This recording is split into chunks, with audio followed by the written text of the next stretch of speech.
Yes, sir. Yes, sir. Welcome to the show, Lakers. Take game 4. We call this the Mamba Day Massacre. Apparently, the Lakers were playing with the spirit of Kobe today. I'm really excited about today's show. It's going to be a quick one. But of course, I'm here. My boy Chaz is here. Chaz, man, I don't even know where to start with tonight. It just felt like it was over from the beginning, and it never really was in hand for the Blazers. So, let's talk, man. Obviously, we win 135-115. Anthony Davis didn't even have to play the whole game. LeBron James, 30 points in 28 minutes. People were hitting their shots. We were shooting above 50%. The Blazers obviously just could not get it going because of the suffocating defense. What was the biggest standout for you tonight? Defense, defense, defense. The fact that the Lakers have played the type of defense that they have for 4 straight games in this series has to be the number one key when you're taking a look at everything, all things considered, right? Now, on top of the defense, which is the foundation of what the Lakers do, you finally have them shooting what they can shoot from three-point range, which is over 50. I believe it was over 50%. They were 50% at one point. As a team, they shot very, very well from the floor. Actually, 42% dropped off in that fourth quarter. With having the reserves in there, but they shot, I think, through 3 quarters 50%. They were 44% from the field overall. Made their free throws, shot 75%. Still not great, but better than where we were at in the last few games. And really just out rebounded Portland and just kept their foot on their neck. LeBron was amazing. I mean, it was the most efficient that I've seen him in quite some time. The 30 points that he had in less than 30 minutes. I believe he only played 28 minutes. 28 minutes, yeah. So 30 points, 10 rebounds. I'm sorry, 6 rebounds, 10 assists, only 2 turnovers to the 8 that he had last time. I mean, with as much as he has the ball in his hands every game, he only had 2 turnovers today. And the fact that Kyle Kuzma really got going offensively as well. He shot 5 of 9 from 3.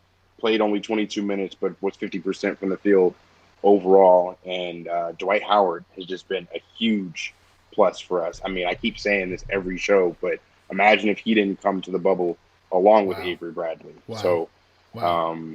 just proud of the team effort. Scared a little bit for AD at first because I was like, wow, when did he hurt his back? But I saw him out on the bench getting some work done, and he looked active. He didn't look like he was in a whole lot of pain or anything like that. So he did play a little bit in the third quarter, but was definitely a little scared about that because we're going to need to close these guys out on Wednesday, so that way we can get that rest. That's what makes this next game that much more important. Super important. And shout out once again to the Oklahoma City Thunder. Extending the series even more. CP3 in James Harden's face. Yeah, man. And now it's a game. It's a 3-game series for them. But ultimately, like you said, it gives us time for our people to get rest. Of course, Anthony Davis didn't play a lot of minutes, but you could tell the 18 minutes that he did play, getting 18 points in 18 minutes, he had his rhythm going. That mid-range, that confidence is there. You felt it in the first half. You knew Anthony Davis was going to come out aggressive, especially being up 2-1, taking some of that pressure off to try to be the number 1 seed, and trying not to get swept or trying not to get, upset in the first round. He comes out, he's aggressive, he's doing his thing. I'm not sure what it is with the back spasms. We saw the same thing with Rondo 2 days ago, and he was a late scratch. Anthony Davis tonight, had back spasms in the middle of the game. So I'm not sure if that's just because they're overexerting themselves or their bodies are trying to adjust to playing all of these minutes back to back, and this is probably the first time all year that they've had to do that.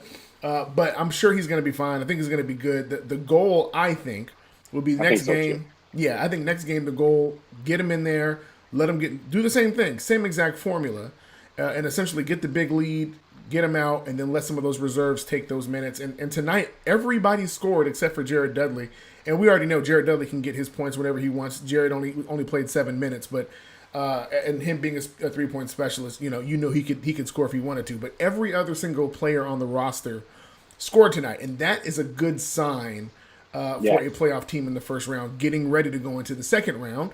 Now you can see who can do what. I was very, very surprised at how long it took for Vogel to put Dion Waiters in. I thought Waiters would have been in very long. Yeah, I thought he would have been in at least into the second quarter, somewhere mid third, but he was not. And for whatever reason, he waited almost to basically the game was just already settled, which it really was in the beginning. But with that being said, are you seeing the rotation set, or do you think there's going to be some more adjustments being made? It's just about almost set. He just can't. He has to figure out when or if he's going to play JR consistently. That's really the only question mark at this point. It doesn't seem like Dion is in the rotation. Obviously, Quinn Cook isn't. Jerry Dudley isn't. Caruso is. Dwight Howard, Kuzma, Morris, all those guys are part of the rotation. Full team effort from these guys tonight, too. Danny Green stepping up, 75% from 3 or 4 of his threes, plus 29 overall. KCP, 12 points. Like I said, Dwight Howard with 13, Kuzma with 18. Even Markieff Morris with 5, hitting some shots, playing some good defense. It's a total team effort, obviously anchored by LeBron. And he posted that he was in a mood, when he was making that face. Yeah. Face that I compared to Kobe that I tweeted out the other night that got some mixed reactions from the Kobe fans, not the Laker fans, the Kobe fans. Yeah. I'll call them out right now. Yeah. But it was good to just see him just be playoff Bron and be efficient and just keep his foot on the Blazers' necks. And hopefully Dame is okay.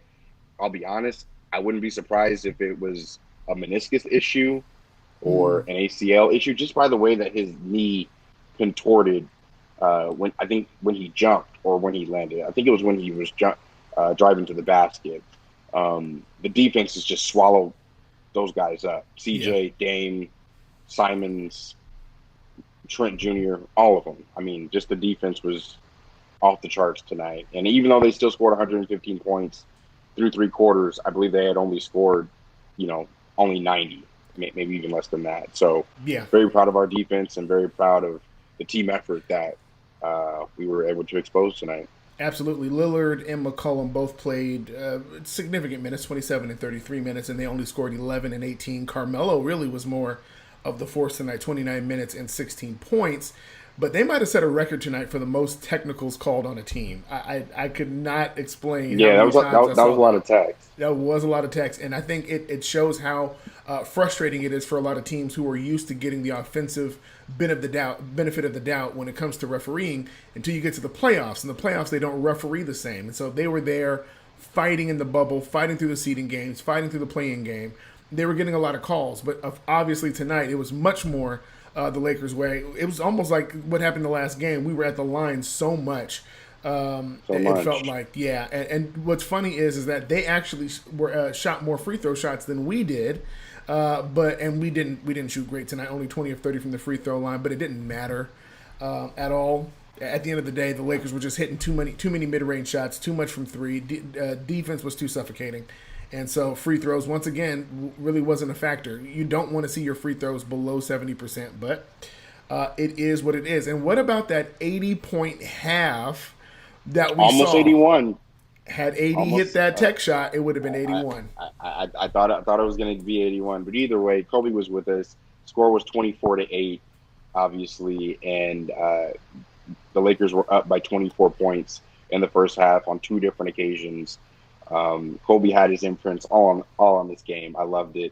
Yeah. Just from the very first start and going on that 15-0 run to start the game within the first, I think it was 3 minutes of the game, maybe 4 minutes. That run would just set the tone for the rest of the game. AD took over in the first quarter, and then LeBron took it from there in the second and third quarter. So by the time the fourth came around, he didn't even have to. AD and LeBron got rest during the series. The fact That's that what matters. they've rested 2 4 quarters in and this series and it and looks are up like 3-1 yeah. and can close it out. Like, think about that. They've rested 2 full 4 quarters. So That's what you want, and no other team has allowed their superstars to do that, with the exception, of course, of like the Mavericks, who obviously had to sit KP because of injury, and of course Westbrook is not playing. So the Rockets have been doing that as well. But for us, we've been able to get rhythm, get playing, get chemistry, and then sit them, which is the ultimate plan, I think, going through the playoffs. Keep your stars fresh, keep injuries low, and then of course take care of business. think about it right before you go to that comment, real quick. Think about all the number twos in the league right now, from Westbrook to Paul George to Chris Middleton to Wow. AD.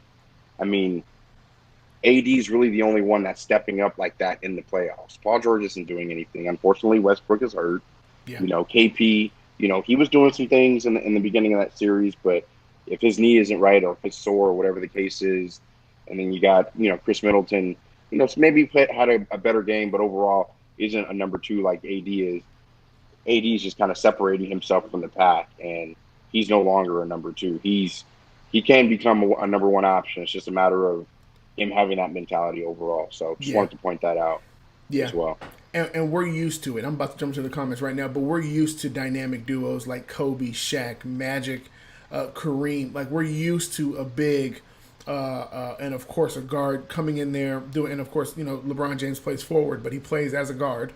At one point, he even played the two tonight, and I thought that was very, very different. But we're used to winning championships when both stars are dominant and really are just like 1A, 1B in regards to that superstar status. And so you're right. Every other number two is struggling, brother. They are struggling, man. And it's not easy. Yeah, it's not. And I think the Blazers are seeing that as well. Even with CJ and Dame, it's really more Dame carrying all of this. CJ's obviously contributing and has hit some clutch shots going into this playoff series, but it's really you need someone who's able to do not only offensively but defensively. And Braun got a great block tonight. Anthony Davis was so active on rotations tonight, even in his 18 minutes. And so it's just good to know that we have the best duo in the league, let alone the playoffs. So AD was like a plus 40 tonight. Like, that's insane. I'm sorry, he was a plus 37 to be exact. He had 18 points in 18 minutes, 5 rebounds, 5 assists, a steal, 2 blocks. I mean, the guy does it all. He does it all, man. Anakat Mohan from YouTube says, Lakers, Mamba Day deserve this kind of performance. Lakers paid homage to the GOAT in style. And if you guys go on Twitter right now, you'll see a lot of commentary about Bean is always watching. There's a lot of stars. Allen Iverson was commenting tonight. A lot of people watched the game tonight because of Kobe's because of Kobe's Mamba Day. Then, of course, let's not also forget that there is now officially Kobe Bryant Boulevard. Right there by Staples. And let me just talk to you guys real quick before we jump into these comments. Don't nobody go down there and steal those signs. I can sense it. I can smell it. John Ireland even talked about it. The first thing I thought about was people trying to steal those signs. Don't steal those signs. Leave those things alone. We got to figure out a way how to bolt those things down. Listen, or put some bouncers right next to them. Snacks HC. Yo, what's up, man? Good to see you, Snacks. D from Periscope. Hey, for Kobe. Absolutely for Bean. What up, though? New wins order. This is a good comment for you, man. I love this. It's a great day. Happy Mamba Day. Same to you. Danny Green has shut me up finally. So is this the Danny Green we've been waiting on? Is this the one we want? I've been trying to tell y'all that he's due. I mean, I know I was getting on him for getting paid $15 million to, have 8 points a game, but he's playing great defense. I knew he was built for it. Jared Dudley tweeted us out when we were on the last show saying that he was built for this. You're right, J Duds. If you're watching this again, Danny Green is built for this. He was a plus 29 tonight, 14 points, 3 of 4 from 3-point, 5 of 8 overall from the field, and only 25 minutes overall, getting his body in front of guys, forcing people down to the trees, and letting JaVale and Dwight and AD clean up the mess all the way on the board. So I love the way he's playing. I love the way he's locked in. I love the confidence that he's shooting with now. And, man, the league is on notice. At this point, the league is most definitely on notice. I don't know who's playing better basketball at this point. Like through the last 3 games, I mean, who's really playing better basketball? Milwaukee isn't. The Clippers aren't. Yeah. Dallas just went up or just tied the series 2-2, but they're not playing that good of basketball. I mean, The the the Jazz the maybe Jazz the Jazz are maybe, playing pretty good. and it's really not the Jazz. It's really Donovan. It's really Donovan Mitchell, who's really kind of going at it. And they're going against the Nuggets, who to me are bigger frauds as a playoff team than any other playoff team that's in this bubble. But that's for another day. D in Periscope says Chaz guaranteed it. So he's going back to what you said the last post game. You guaranteed that tonight was going to happen. Now, did you see it happening like this? I'll be honest. I didn't see it happening like this. I knew that they were going to come out with ferocity. I'm sorry, and I thought Dame was going to put up like another 40 something, like he did the last time that on Kobe's memorial. I think that first game after his tragic death, when Dame just went off. I figured tonight was just going to be a night that Dame just went off. CJ would have 28, 30 points. Lakers would be in a fight, but would find a way to pull it out. I didn't think that they were going to be up 30 points at half and score 80 points in the first half and sit LeBron and AD in the fourth quarter. I didn't see that coming, I'll be honest. But I knew that we were going to keep our foot on their necks. And at this point, it's very important that we close out the series on Wednesday. Yeah. That way we get rest, because I think game 1 of the next series will either be Saturday or Sunday, one of the two. So very important that we just get an extra 2-3 days rest, because obviously AD is having back spasms, and just want to make sure everybody's healthy. Absolutely. Anakat Mohan says, where are the haters at? All those who said Portland would sweep the Lakers. I think there's only one person who said that. Oh, my God. Or the Lakers would be out in the first round. I need that same energy. And if I could channel the words of Kobe, we ain't done nothing yet. That's what's crazy. We're only up 3-1, and even when we win this series, we still haven't done the goal. Job's not finished. Job's not finished. And if you remember that famous post-game conference interview where he said that, and he basically was like, man, I'm not smiling because we ain't finished. That's the attitude this team needs to have. And it's good to be jovial and laughing and stuff like that. Do all that off camera. But you want to make sure you set a statement for anybody who's watching that we mean business. Happy Mamba Day, cousins from 24K Petty on Periscope. This is really our team. Absolutely. Blake St. Clair, big win, and LeBron and AD both getting late game rest. You just said that, Chaz. That's the most important thing in wins like this. So, do you think the next game is going to be a big win? Yes. Very important that you come out with the same exact intensity and urgency, so that way you could rest Thursday, Friday, maybe watch a Clipper game 6 or game 7 during the weekend. Maybe you relax a little bit, maybe make arrangements for your family a little bit more, because they're coming into the bubble, I believe, within the next week or so, after the first round is over. Very important that you want to get this done, because the last thing you want to do is have a game Friday, and then who knows what happens. And then you have to have another game Sunday, and then you get no rest going into the second round, if you even make it that far. But at this point, a 3-1 lead with LeBron and AD, I mean, it's pretty much a done deal at this point. I got to ask you a quick question, though. Of course. Your favorite moment from tonight? Yes, to be honest, my favorite moment was watching LeBron pull that 36-foot three-pointer. And you know how much I can't stand him doing that. But there was a certain swag level that he had, and he just had his foot on their necks, and you could see it. That was the first time I really noticed that the look in his eye was, I'm going to kill this team. And to be honest, my biggest issue with the Lakers has been when we get up by 10, 15, 20 points, I hate when they tend to put their foot off the gas, and LeBron had zero intentions of that tonight. And, it wasn't like it was anything spectacular necessarily, but the shot wasn't even necessary, to be honest. But it was good for me to see. And I saw that, and that's when I knew it. Isn't it crazy how he could just feel the pulse of the game? It's like he has the game in the middle of his hands, and he knows exactly when to press, when to push. He knew exactly when to take that shot. Yep. He's never really taken that shot, if you think about it, since he really started. I think the first one was against the Pelicans, and the other one was against the 76ers. But I think the one that he took tonight was just, I mean, we call it on Twitter FU3. It's just that demoralizing three that he just puts up. I mean, you got logo Lillard, but you also got logo LeBron that can just pull from anywhere. He says he practices that shot. He put it in right when we needed it. And I haven't really seen him miss that shot when he takes it. When he No. takes a 40-foot three-pointer, you best believe he probably is going to make it because I haven't seen him miss one yet, even though he's only taken a handful of them. Not as Yeah. much as Dame. Yeah, he did it in rhythm. I mean, literally, he just ran down the court. Didn't he? He wasn't even looking for a play.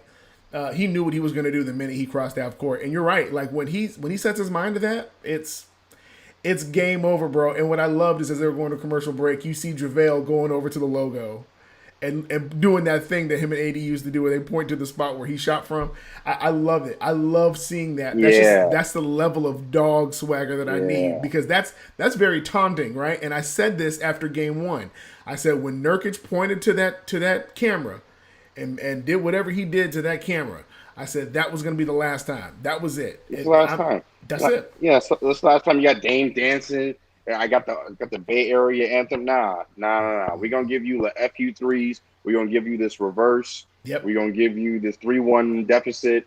And we're gonna send you home a little bit early, maybe to go take care of that knee and that finger, Dame. I hate that. I hate that my man is all beat up like that. But he's getting the Kobe treatment.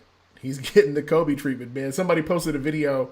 I think it was Rob Perez posted a video yesterday where they showed where Kobe had dislocated his finger, walked over to Gary Vitti. Gary Vitti pops it back in, and Kobe walks back on the court like it never happened. And that level, that crazy mentality, right, where it's like I'm in pain right now, fix it. Now it's done. Let's go out here. Broken pinky, Achilles torn, like that kind of warrior mentality. I like seeing that in Dame. Unfortunately, I don't think it's ever going to work for him in Portland. For whatever reason, maybe because we're in the same conference as them and they'll never get past us. Just not enough star power. That's it. Yeah. If they were in the East, then maybe. True. Blake St. Clair said another one over by halftime. It absolutely was. And then Tan Marino from Twitch. You guys remember him from the last show. This is actually our own Justin. Justin Stover from Showtime Forum. Shout out. Who's been amazing since he's been on the squad. But he says, "What's up, guys? Great game tonight. Best they've looked since the restart. Looks like Vogel settling in with the second unit. And man, I love the Keith minutes. You stole the words out of my mouth. I saw Keith tonight. He only scored 5 points, but you said it earlier, Chaz. It looks like Keith is going to have a major role in this second unit moving forward, especially in the first half. It's very important for him to set the tone defensively and let guys know that they aren't going to do certain things on the floor. So just like his brother Marcus for, the Clippers, Keith does the same thing, plays the same role for the Lakers, puts guys in position, lets them know that you're not going to be no dirty fouls, no trash talk, or else you're going to get this work. So, and at this point, this is the best the Lakers have played. I don't think that there's any team right now at this very moment that's playing better than the Lakers in the league right now. And what's scary is this is what we were seeing going into the pandemic break. We were seeing this team rolling, man. And of course, the last weekend that we played, we lost against Brooklyn right after the Clippers and the Bucks. But we all anticipated that after having such a hard battle weekend. We expected a letdown against Brooklyn, but this is the level that we saw them at. This is the chemistry that we saw. This is the level of intensity that we saw, and it's good to see it. Showtime Forum, I'm not sure if it's Jay Watt or Esteban tonight, but I think it's Jay Watt. He says Portland is 0-11 when they're down 3-1, and it's over. Yeah, it's over. It's over. Edmund Joaquim says, on Periscope, he said, I saw Waiters on a bike during one of the replays. I wonder if he has a minor injury, hence limited minutes. Who was that again? Waiters. If that was the case, he wouldn't have been in the game up 30. So he was probably just trying to stay loose. Yeah. Up 30 getting no PT anyway. There's no point of putting him in the game if he's not right. So he was just probably trying to stay loose, in my opinion. Yeah, and he sits the longest amount of minutes next to Quinn Cook and Jerry Dudley. I mean, he's kind of in that bottom 3 tier. He's kind of almost just filled in where Troy Daniels was in the sense of minutes. But I do anticipate, they mentioned today that they're still trying to get him to feel fluid. This is one of the things the announcers were saying, that the coaches want him to feel more fluid in the offense. I anticipate that they will pull the trigger on him at some point, and I think he's gonna make a difference. They've really been trying to get Jr. going. They talked about tonight how Jr. came over to the huddle with his head down. LeBron pulled him to the side and talked some sense into him, and then the very next play out of the timeout, Jr. hits that three from the corner. And you saw JR just look to the heavens like, thank God I finally hit one. I think they really know that if JR can get going, it makes him that much more dangerous on the depth side. At the same time, JR did miss a huge defensive rotation. And essentially, Whiteside was able to dunk it with literally nobody next to him because JR was just missing his defensive rotation. So look for those kind of tweaks and things in these games where we're up by 15 or 20. If that tends to be the case going forward, look for them to utilize JR to get fluid, because I'm gonna be honest. I know we need Dion to be a facilitator. He was a great facilitator in the minutes he played tonight. His first three possessions, he got three wide open shots for Lakers. But JR can be huge if he can get to hitting his threes, man. That's going to be huge off the bench, because you already have Danny Green getting his confidence back. KCP is rounding into form. Caruso now, second game in a row, he's hit a three. Don't know what to make of that. Making some outside shots. I love it. Making some outside shots. So you're starting to see that come around. If you add JR to that mix along with Kuzma, and you already know that Keith can do the same thing, it just makes the Lakers more dangerous, especially against a team like the Houston Rockets, or even, for better or for worse, against the Clippers. JaVale Dwight has had 21 points and 16 rebounds combined from Anakat Mohan. Now, is that above average? Is that right on par? Or do you think they can do better than that? It's about average for the season. Dwight had 13, 8, and 2 tonight. So, he was still, a -4 overall because he, got himself in a little foul trouble. But overall, Dwight, if you really want to think about it, the 5 position has been the most consistent position all year, outside of LeBron, obviously. Yeah. But as far as consistency, what Dwight and JaVale are going to give you pretty much night in and night out on a tandem basis. Maybe not individually, but on a tandem basis, that you're going to get production from your 5 spot. So the fact that Dwight has just been amazing, even though he's getting a lot of ticky-tack fouls, he's bringing that aggressiveness. He's bringing that physicality to the game that a lot of teams are missing these days. And that's why he's getting a lot of ticky-tack fouls. But just to switch gears really quick, 2 things I want everybody to be on the lookout for. Rondo possibly playing in this next game. I want him personally to get a little bit of run before this next series, just so that way he has a little bit more legs up under him. And also look out for Kuzma really to break out and have a flourishing game, 20-plus points, probably in this next closeout game of Portland as well. He's really shooting the ball well, and love the energy that he's coming up with on the defensive end also. Absolutely. I'm along with that. In fact, Anakat Mokan says Kuz had it going. Here is a stat for you from Showtime Forum. I think this is Jay Watt. If this is you, Jay, man, put it in the chat. This is the first 3-game win streak in the playoffs since 2010 Western Conference Finals, games 5, 6, and NBA Finals game 1. So that's a very interesting stat to know. Obviously, we ain't been in the playoffs in a long time, but just reading that is a beautiful thing to watch. Man, that's something. It's been over a decade since that happened. So crazy. I'm just happy for my guys. I'm just happy for Laker Nation. You know who I'm really happy for? I'm happy for Jeannie Buss. It's been a long road for her. Yeah. Personally, between losing her pop 7 years ago, to having to fire her brother. Yep. To having to bring in Irvin walking out, and Kobe dying. Yeah.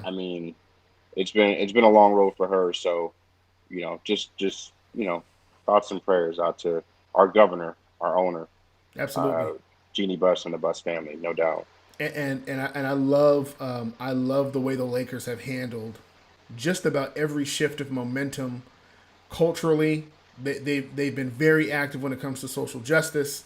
Obviously, even with their hirings, they're on they've talked about being on a path to being not just against racism but anti-racist. Right. And just, just in every facet, man, from even when Kobe died, how they handled the transition with the team and even the games, everything that they've done has been really with class and first class organization type stuff. And even with this bubble, man, you've heard ever since Vogel got hired, you've heard zero drama out of that front office.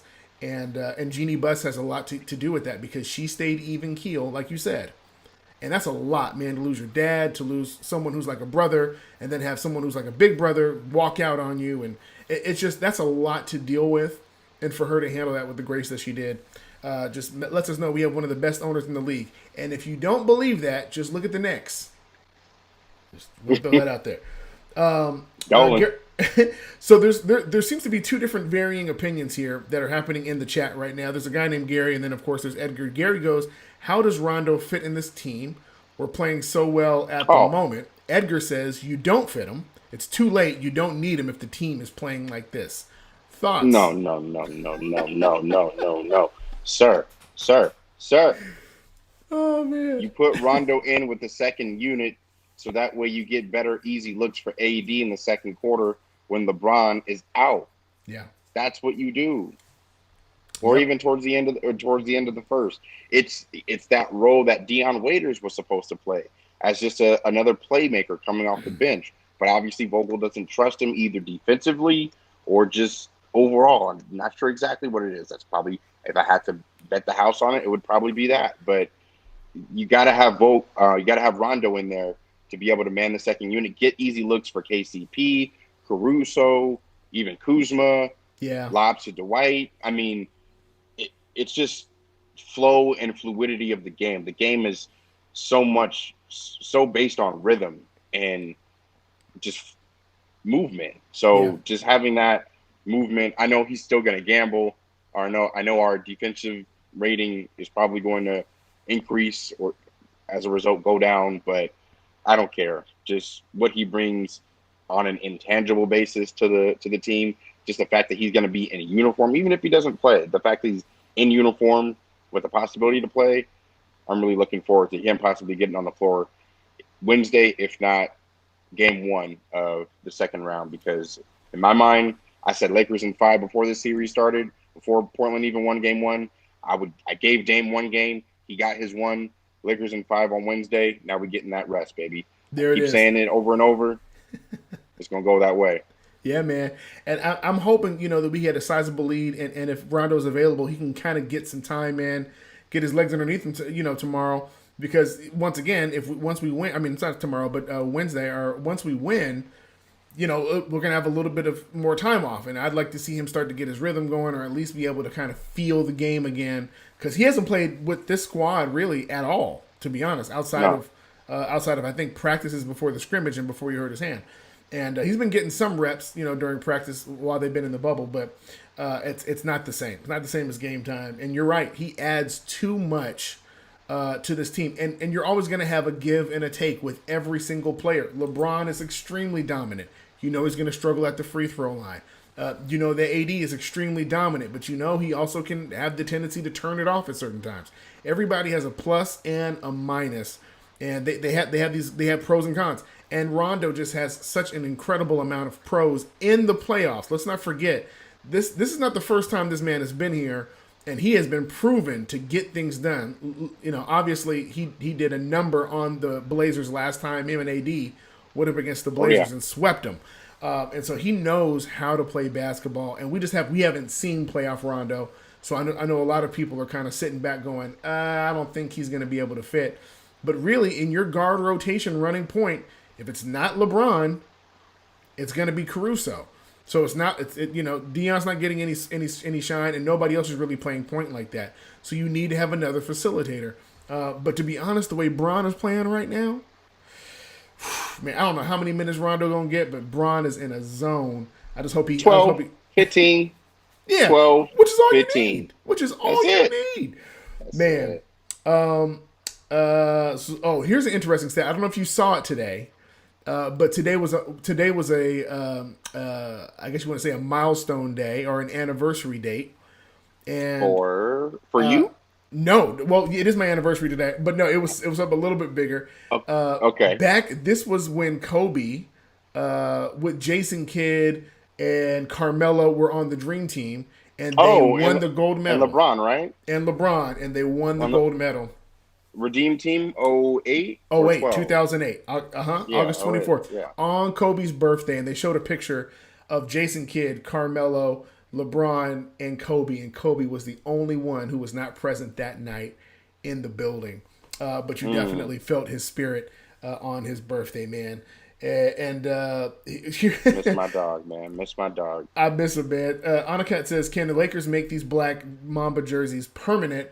Obviously not, but there has been talk, according to what John Ireland was saying earlier today, that they intend to wear these jerseys a lot more during the playoffs. So I'm not sure what the intention is behind it, but whatever's happening with those black Mamba jerseys, they play differently as we saw tonight.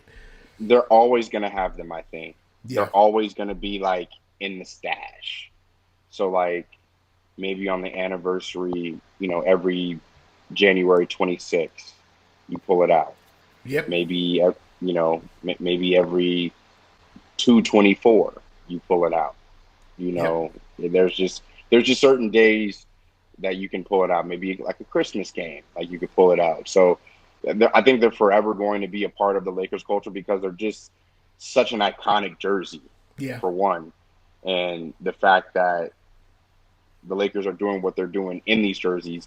I mean, for all intents and purposes, they could win the championship in these jerseys if they continue to wear them.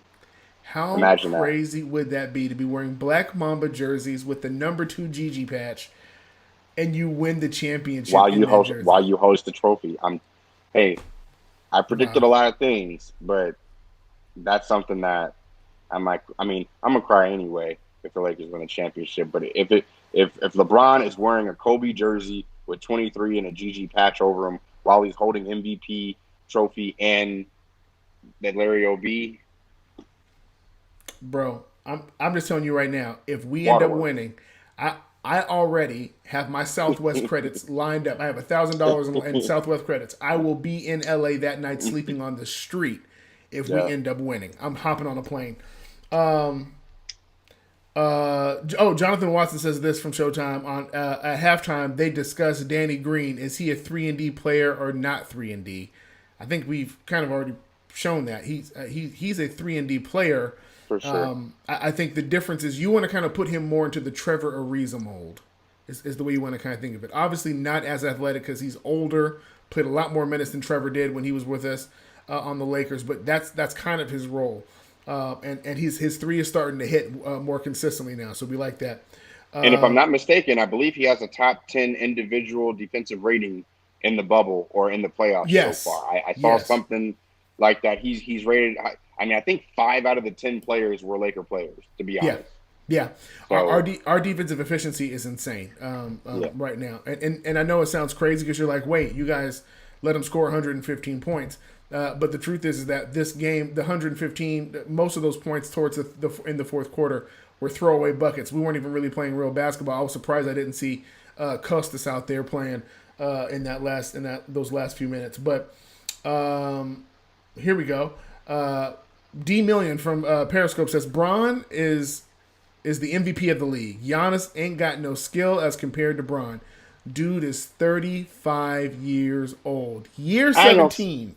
I ain't gonna say all that. I'm not gonna say all that about Giannis, but what LeBron does, the intangibles that he brings.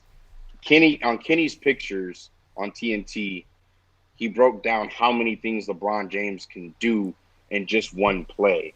Yeah. So the block that he got on the runaway block, plus getting the ball back and then getting an assist and then getting a steal of the play after that. I mean, he just does so many things. And not to say that Giannis can't do any of those things, but there's levels to this, man. And Giannis got his MVP last year. This year, hopefully the writers did the right thing. I know they already voted. I know they've already probably know who won MVP, and they're just waiting on announcing it kind of like Coach of the Year and Defensive Player of the Year and Sixth Man. But in my opinion, that trophy should be LeBron's. And it's not really a big deal at the end of the day because really, if he gets Finals MVP, that's really the one that matters the most. The most, man. Let's get to the finals. Let's get that man an MVP, and let's settle the score because obviously there's a whole lot of conversation about who runs LA. Joy Boy on Periscope says Raptors are playing really good. I want to ask you this question: who would you rather see in the finals? Would you rather see the Raptors or the Bucks? The Bucks, just so that way LeBron and AD can show how far they are from Giannis. The Raptors, they play hard. They're coached well. They have a good system. But at the end of the day, look who they're playing right now. The Brooklyn Nets, who play hard, but Boston is going to take them to 6 or 7 games, and then Milwaukee's going to take them to 6 or 7 games. So who would I rather see? Probably the Bucks, just so that way we can see what LeBron did to Giannis on March the 6th, so that way you can see him do it again. And I think he's going to do it again, man. D Million gives us this stat: LeBron is the first player to score 7,000 points in the playoffs. And as you said, Chaz, he got a couple more years left in him. If he's playing the way he's playing right now, looking the way he's looking, working out after the game, looking like he has plenty of gas left, I think that number is going to go up way more than just exponentially. The 7,000. Yeah, exponentially. Showtime Forum, Jay Watt says LeBron and Kareem are the only players with consecutive 30-point playoff games in their 17th year or later. I don't think we're going to see another performance like this again. I think that this era that we have, like a LeBron, I don't think it's going to happen ever again. I know there's a lot of talk about Zion, but I just don't see Zion ever pulling off what LeBron has been able to pull off for this long. Steph Curry could be close. Steph Curry's going to play for a really long time, barring his ankles don't give out. Yeah. But shooters shoot, and shooters play for a long period of time. And I anticipate James Harden and Steph Curry and Klay Thompson all playing 17 years or more. So it wouldn't surprise me if Steph Curry broke some of those records, but having the overall impact on the floor, from defense to rebounding to points to assists, no one does it all better than the King. Man. He's amazing, man. Yeah, dude. He's, as he called himself, the chosen one. Mario Goodman was asking about Rondo. Should we be worried about his shooting? Yes. We should be. And I, to be honest, I think what they're going to ask Rondo to do is play make more than shoot. I think the hard part is that when teams tend to double team other places and cut off lanes for Rondo to pass, it leaves him wide open, generally at the 3-point line, where he struggled. But from everything that we heard going into the scrimmage games before he hurt himself, was that Rondo had become one of the more consistent 3-point shooters that they realized in practice. I don't know if that translates to games, but do you expect his shooting to get better at any point in the playoffs? Oh, yeah, absolutely. It's just a matter of time and rhythm and just having that consistency overall, because if you haven't played since March, right, and he was just really starting to gear up and really get going until he broke his thumb. So he hasn't had a whole lot of consistency there. Obviously, you can't use your thumb as much, so he hasn't shot a lot. So even if he does play, I don't expect for his shot to be all the way there. He will make some wild passes, take some bad threes, but that's all well and good because the Lakers had 8 seeding games to get it out of their system. Really 9, like that first playoff game. They played terrible. So, I mean, they had 9 games to miss and turn over and miss free throws and all that stuff. So I don't expect any different from Rondo. It's just, just try and mitigate it as much as possible by playing him maybe 12 to 15 minutes instead of 25 to 30. So yeah. And Blake Sinclair backs up your thought here. Rondo is vital to the rotation. Taking mental pressure off LeBron by running the offense when needed is a big bonus of having him back. So, regardless of the shooting, We know that Rondo's going to be vital. And that now Mario does say, what do you say about Caruso? So maybe the shooting was about Caruso. I don't think we've ever looked at Caruso for shooting. I think we've just been asking him to make his wide open threes. That's Um, it. and that's really it. He was 1 of 4 tonight, which I'm not gonna bang on him about that. He was a plus 15, 2 of 7 from the field in 21 minutes. But But every time he shoots so bad, how is he a plus 15? How? How? because Because he he plays defense and he's there it is. always in position. There it is. Always. And this team is that's what you want to judge this team on. You want to judge this team on how well are they playing defense. Adele says, I'm just glad this post game show is about playoff talk and not what players we're going after this off season. But it does make you wonder how intact this roster will be. Let's just forecast forward. Say that we do win the championship. How many changes do you think will happen to this roster come the next season? Bruh, no disrespect, but this season was as far as my brain went, to be honest with you. Like, if you ask me, I'll answer on the fly. But I'm just gonna be honest with you. My cousin asked me this earlier this week about how the cap and flexibility that we have, our cap situation.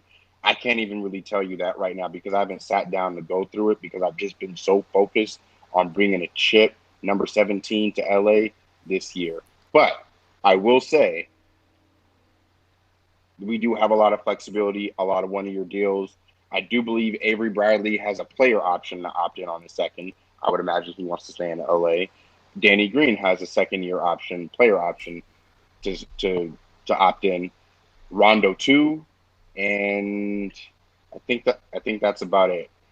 Oh, KCP is a Howard, is a, Dwight. Dwight's no, deal is only guaranteed for this year, right? right. But I'm just talking about like player options to opt Oh, in. So guaranteed players that we're going to have on the books, assuming we sign AD, would be LeBron, AD, Caruso, Kuzma, and then Danny Green and Avery Bradley if they opt in. So that's like 6 players right there, and then you kind of get in where you fit in. I'm sure like JaVale is probably going to take a discount to stay.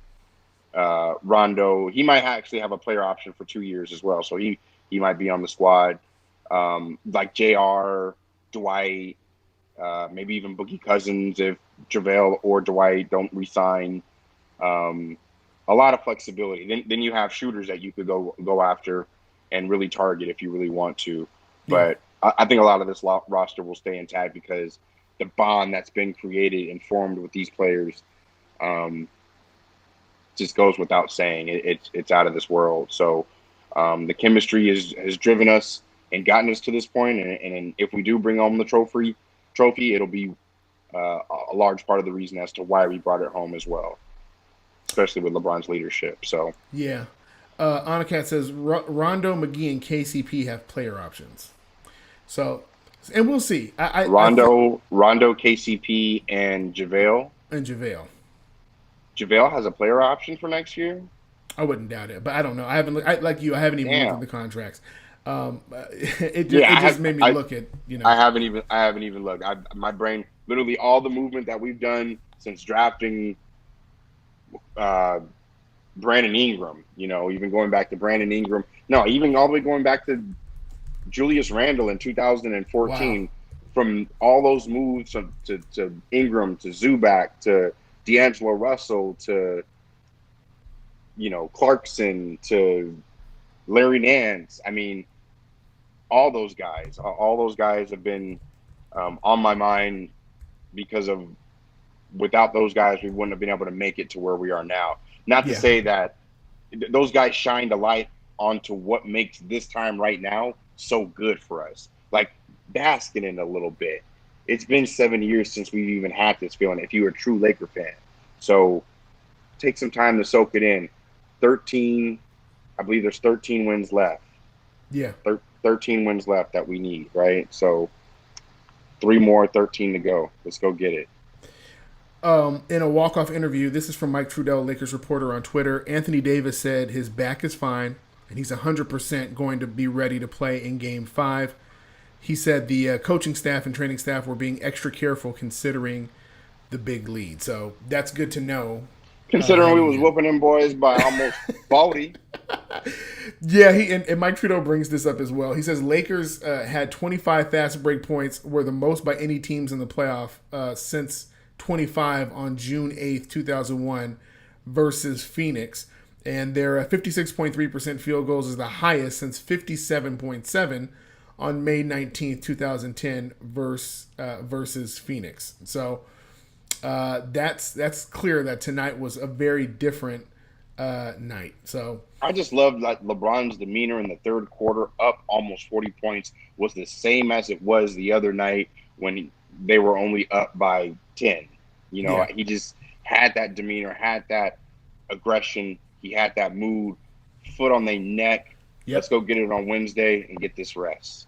Yep. Last tweet that he says, and you guys know I'm going through this because they're doing the interviews right now, but AD said he's noticed how LeBron takes it up a notch in the postseason. He's highly involved in the film sessions, constantly talking to teammates and coaches, and dissecting what the opponent is doing. And that level of leadership is just not something that you can expect from everybody. And I think one of the things, we keep having these comparisons to the Clippers because obviously everybody's been contributing to the narrative of this Western Conference championship. But this is the difference between having a very silent leader like a Kawhi and having a very active vocal leader like LeBron, is that the cohesion happens and the example is set, and you tend to have more communication that's happening, and it sets a tone that Anthony Davis is even noticing. And when you see that as a player who's never won a championship, you see that and you're starting to see what it takes to win.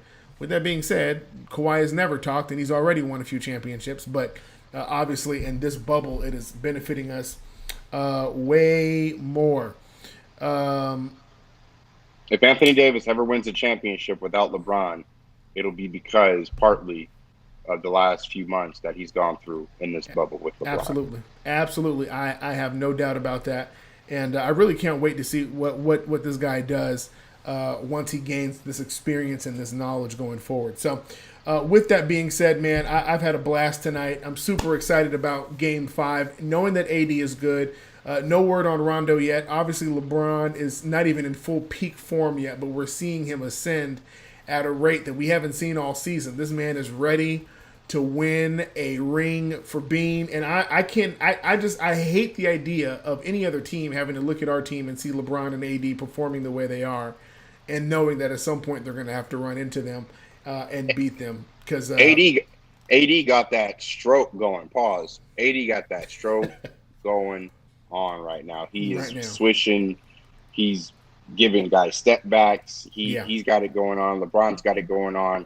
And what do you know? KCP, Danny Green, and Kuzma starting to find their niche. So let's see how much we can keep it on, and obviously hang our hat on defense. And let's not forget, I want you to see how the trends are working. You're seeing KCP, you're seeing Danny Green, you're seeing these guys, Kuzma, scoring more when Anthony Davis is more aggressive. Why? Because they have to double Anthony, they have to double LeBron, and when those two have it going, it just leaves other people wide open.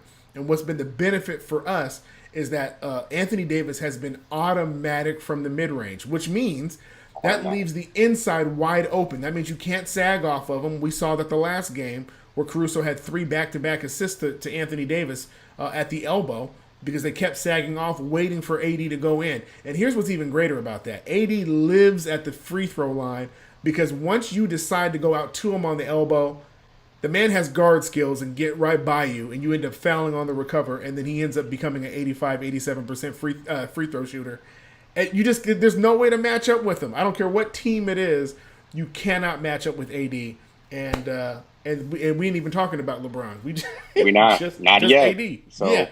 wait till LeBron puts up 45 and 15 in one of these games. We're gonna go crazy. So yeah, and to be honest, just wait on it.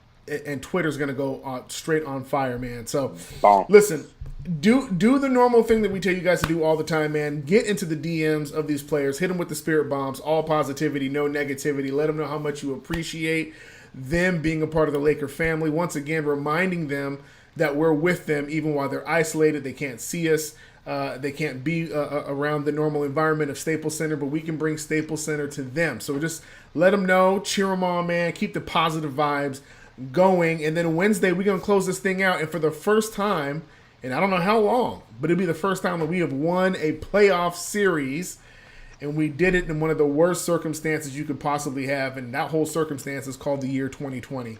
And May we're of doing it right now. 2012 is the last time we won a series, so it'll be a long time. So really quick as well.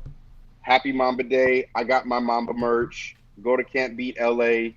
The website cb-la.com. Shout out my boy Aldell. He just dropped some new Mamba hats, some Can't Beat LA gear. Golden Knight GFX.com as well to go get some more gear and some more merch, like that Lake Shore shirt that Devon got on, this Mamba Forever tee that I got going on. We got your merch, we got your articles, we got your podcast dropping every week, and we got your post-game show going all postseason long on the way to number 17, and we bringing back home that trophy. So Laker Nation, stick with us, and let's get it. Let's go. I appreciate everybody. Blake, Annika, Mario, D Million, all you guys, man. We appreciate you guys jumping in with us every show. It's late. It's my wedding anniversary, so I'm about to get off right now. Happy wedding anniversary. I know we were supposed to make this quick, but we had a lot of stuff to cover. Go do your thing, and let's close it out Wednesday. 8 years. I want to let you know. Congrats, 8 years. bro. 8 years. I'm going to act up. 8 years. Appreciate you, man. We're going to talk to you guys